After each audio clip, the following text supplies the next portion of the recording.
Hi everybody, my name is Molly and welcome back to my channel, or if you've never seen a video, welcome. I make random lifestyle videos here on YouTube. I am a military wife, I'm a former teacher, I'm in the process of going to grad school, so I just make videos about whatever the heck I want to. I love personal finance, I love to cook, so all those things fall in that category. And today I'm going to be talking about one of my passions, which is cooking and Joanna Gaines.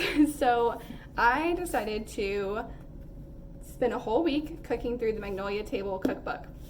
And I just wanted to share that experience, share what I think of the cookbook, and Joanna Gaines just announced that she is going to be releasing a second cookbook, so maybe this will give you some perspective of whether or not you want to spend the money, because it is about 30, oh my goodness, I spent $30 on this sucker.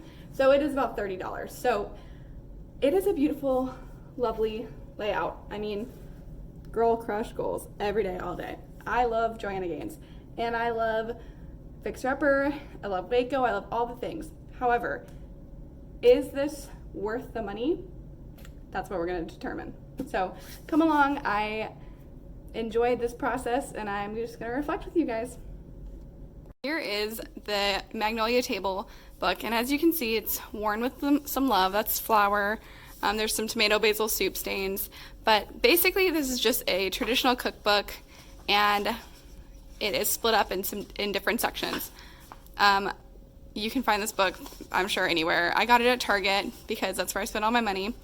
And I would say for a cookbook overall, it really hits on, it's a really good starter cookbook. So it goes into breakfast, and then there's soups, salads, desserts, lunch, appetizers, and then of course dinner.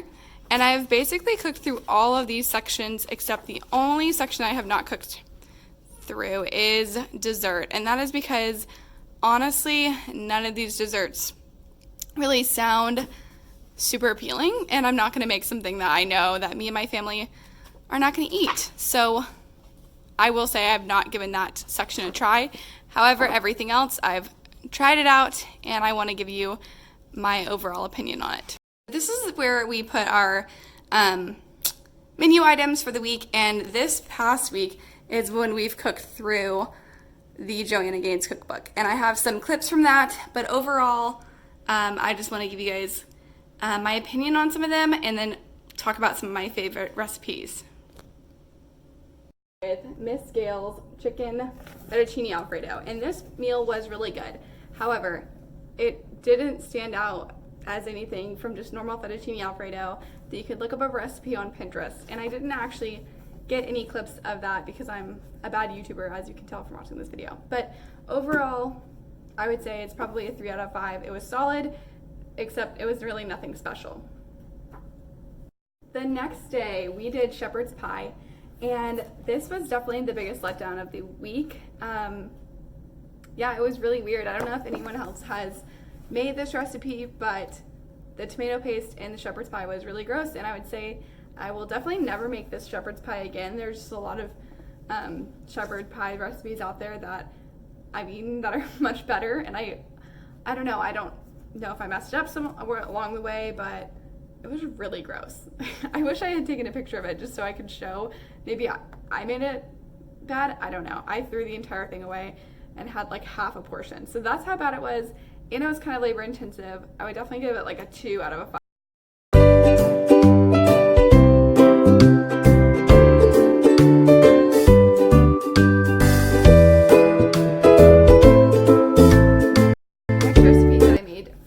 Of cooking in the Magnolia Table book is the tomato basil soup, and this is probably one of my most favorite recipes that there are in the cookbook, and it actually says that it's served at the restaurant Magnolia Table.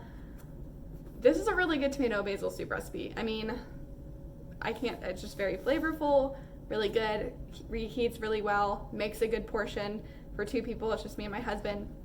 So honestly, just for this recipe alone, I would say, okay, it might be worth it because it is pretty good. You have like the chicken Alfredo, which is okay, but then you have bomb tomato basil soup. And I'm really excited because we're actually going to Waco again in 2 weeks, and I'm totally gonna try out this tomato basil soup and see if it's just as good at the restaurant or if I make it better from her recipe. We'll see. But that was definitely a win, and I have some clips of me making that here.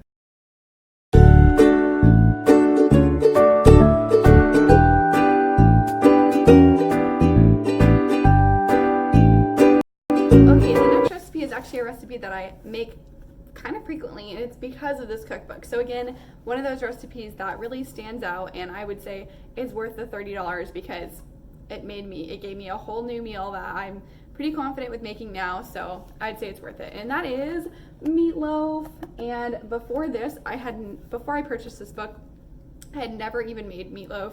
I've had it a couple times throughout my life, and I do enjoy it, but my mom has never liked making meatloaf, so growing up I just didn't eat it at home. So I was kind of hesitant of what that was gonna be like, but this meatloaf is really good, very flavorful, and overall I would say it's like a 4 out of 5. Honestly, it even looks good, and to make meatloaf look good, that's a challenge, right?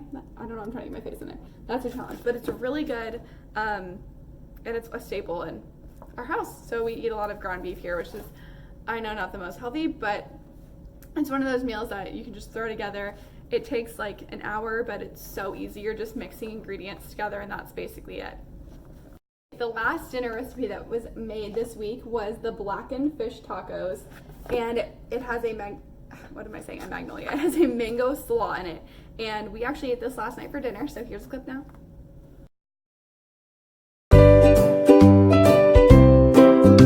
So this recipe turned out really good. I mean, fish tacos is something I love. I'm not showing you the right recipe. This is the recipe. I'm a weeb. Fish tacos is something I love to order at restaurants, but don't ever make at home, just because I feel like to make them good, it takes a lot of ingredients that I don't normally have on hand. I'm not one to have like limes and carrots and cilantro, but if you watch my last video, I started growing some cilantro, so you'll see that. But it was worth it. It was really good. It mixed something up. I didn't use the mahi or any of the fish that was suggested. I just used tilapia because that's what we had, and if you've ever watched my grocery video, you know that I try to keep that grocery budget on check. But overall, it was really good. I mean, is it as good as like restaurant tacos? I don't think so, but that might just be because I didn't use the fish that was suggested. And tilapia is kind of a more bland fish. However, overall, it was really good. I think the only thing that was missing to me was like a sour cream, or like, I don't know, like that dill sour cream flavor, which I like in fish tacos. But the magnolia, why do I keep calling it magnolia slaw? The mango slaw was really good. So overall, 4 out of 5. It was really yummy. Now I want tacos again, so that's a tragedy. So, whoops.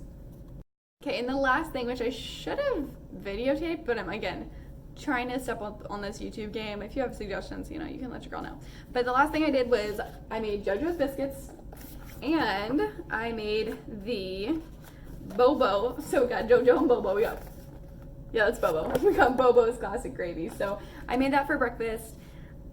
I mean, it was just pretty standard biscuits and gravy. I wouldn't say anything like, I wouldn't write home about it. If you are looking for a really good biscuits and gravy recipe, I suggest Ellie Meekum's video, how to make homemade biscuits and gravy. That is the recipe that I've used for years and years and years now, and I will leave it down below.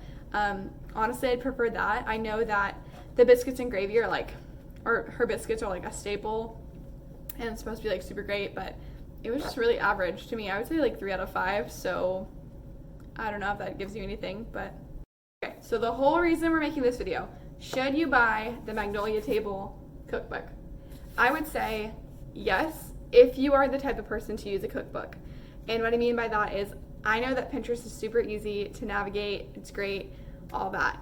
However, I really enjoy just not having to sift through a ton of things, not having to go all these different websites and hearing about people's life stories when it comes to, their favorite dinner recipe. I don't really care, and that's what is on Pinterest a lot. So if you want to save yourself some time and you're a big Joanna Gaines fan, there are some good recipes in here. There are some misses and there are some that are just average, but honestly, that's what Pinterest is like anyways. So overall, I would say, yeah, it's a good book to use, and I enjoyed cooking from it.